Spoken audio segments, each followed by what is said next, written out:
All right, Samantha Rodgers. So now that we've come to the end of our conversation, how do people connect with you?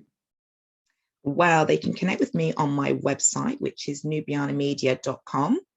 On that website, you can also click through. There's performances on there from children reading some of my poems. There's some of me performing. Also, when I performed at the Black Excellence Awards in Dubai, that's up there as well.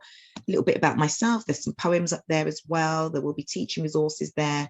And also, like I said, you can contact me via there for bookings, etc. I also can be found on Twitter and Instagram at Nubiana Media. So those are ways that people can connect with me. I know you said you're not good at selling yourself. So where can the people buy your books from? Books also can be, you can actually buy them via the website. Okay. If you go to books, you can buy them, which will take you through to the link to Yeah. Amazon, or you can just go to Amazon, type my name in, the books will come up. So that's where you can find me. Great. And I'll put all of these links on the bottom of the video, and wherever you see this posted, I will put that, all the text necessary. No problem. Thank you very much. No, thank you. I thought we were going to keep this short, focused, but I'll do my takeaway. You should have known better. You should have known know, better. But this could have gone on at least double the time. You know that I had to kind of hold myself back because I'm sort of thinking, Sam, time. We've got time, and I like the fact that we were as organic as I wouldn't have expected anything else.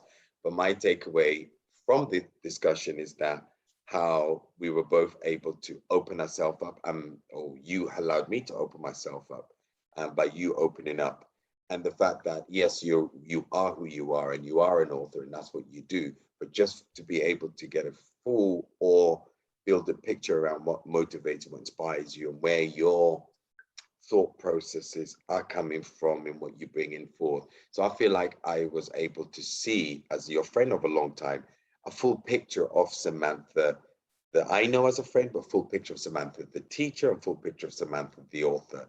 And I thank you very much for taking that time and for opening up with me here today. And yes, we've talked a lot, but I feel that we spoke of substance, because I've never shared things about Islamophobia on any of this platform. I have done a private conversation about it. I've never shared about being a refugee and how now I'm seen as a refugee, but I know historically we've had a different experience, and not focusing on Black History Month as a month that we had alive. So those are all the takeaways that I've had from this conversation with you.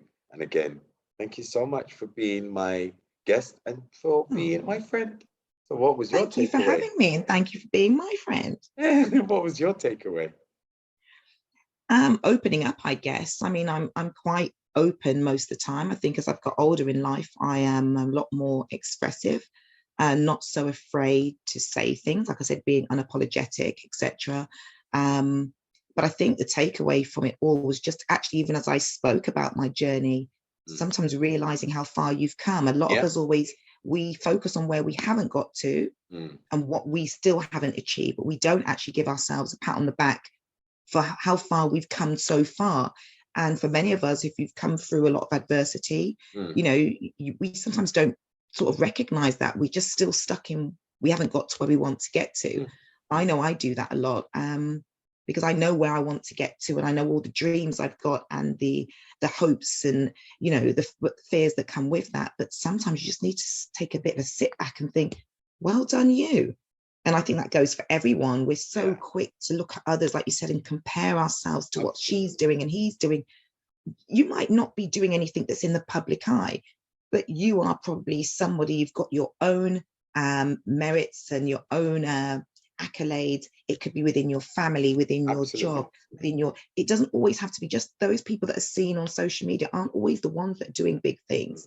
We're big things just as part of our families.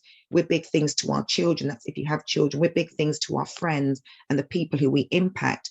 Being a household name does not make you a bigger impact than someone else. But I think we have got into this world of believing that. Sometimes just believe in the power of yourself.